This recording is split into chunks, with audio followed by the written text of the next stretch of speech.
Hello, little ones. Jackie Land here. I have a question for you. Do you like toy stores? I thought so. I do too. And the story I'm going to read today is about a teddy bear who lived in a toy store. And his name is Corduroy. I think you're going to love it, so get cozy and let's read about Corduroy and his adventures in the toy store. Okay. Corduroy is a bear who once lived in the toy department of a big store.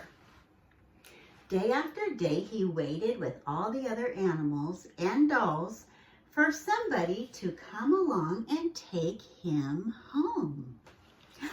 Would you like to take him home?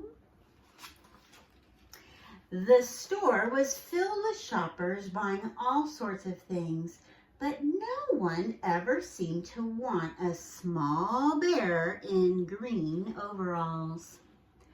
Then one morning, a little girl stopped and looked straight into Corduroy's bright eyes.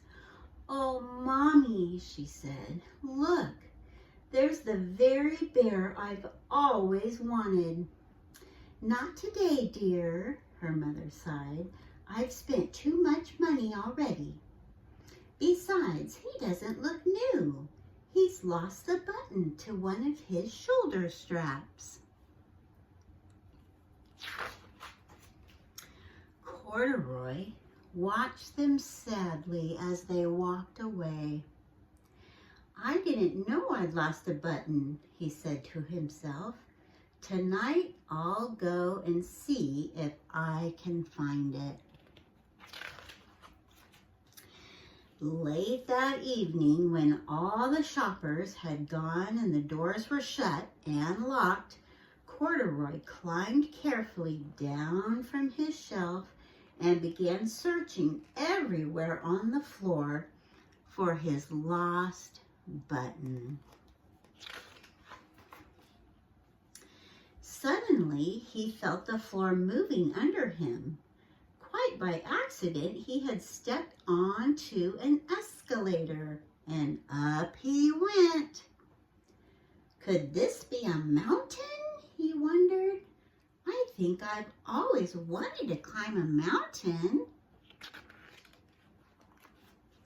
He stepped off the escalator as it reached the next floor, and there before his eyes was the most amazing sight.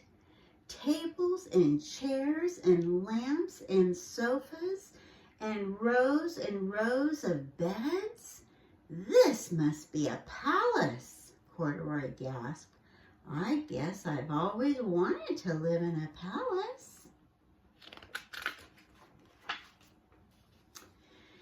He wandered around admiring the furniture. "This must be a bed," he said. "I've always wanted to sleep in a bed." And up he crawled onto a large, thick mattress. All at once he saw something small and round. "Why, here's my button!" he cried. And he tried to pick it up, but like all the other buttons on the mattress, it was tied down tight. He yanked and pulled with both paws until pop!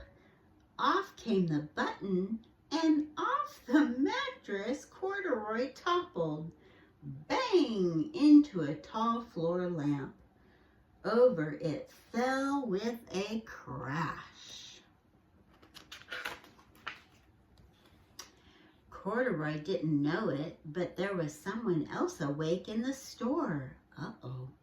The night watchman was going his rounds on the floor above. When he heard the crash, he came dashing down the escalator. "Now who in the world is that?" he exclaimed. "Somebody must be hiding around here." Do you think he's going to find Corduroy? He flashed his light under and over the sofas and beds until he came to the biggest bed of all. And there he saw two fuzzy brown ears sticking up from under the covers. "Hello," he said. "How did you get upstairs?" The watchman tucked Corduroy under his arm and carried him down the escalator and set him on the shelf in the toy department with the other animals and dolls. Corduroy was just waking up when the first customers came into the store in the morning. And there, looking at him with a wide, warm smile, was the same little girl he'd seen only the day before. "I'm Lisa," she said, "and you're going to be my very own bear. Last night I counted what I've saved in my piggy bank, and my mother said I could bring you home."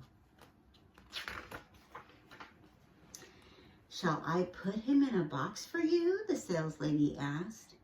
"Oh, no, thank you," Lisa answered, and she carried Corduroy home in her arms. She ran all the way up 4 flights of stairs into her family's apartment and straight to her own room. Corduroy blinked. There was a chair and a chest of drawers, and alongside a girl-side bed stood a little bed just the right size for him. The room was small, nothing like that enormous palace in the department store. "This must be home," he said. "I know I've always wanted a home."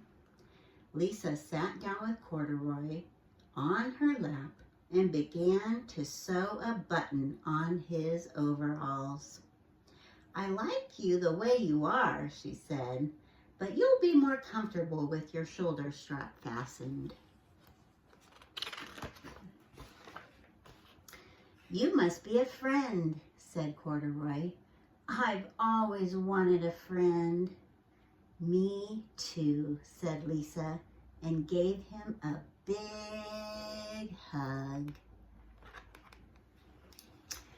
Well, isn't that a sweet story? Lisa was happy with her new bear, and Corduroy was happy with his new owner, Lisa. And did you notice that Lisa had a piggy bank, and she had been saving her money so she could buy something she really wanted? Do you have a piggy bank? Well, I hope you get to buy something you really want to. All right, it was great being with you today, and I'll see you next time. Bye-bye.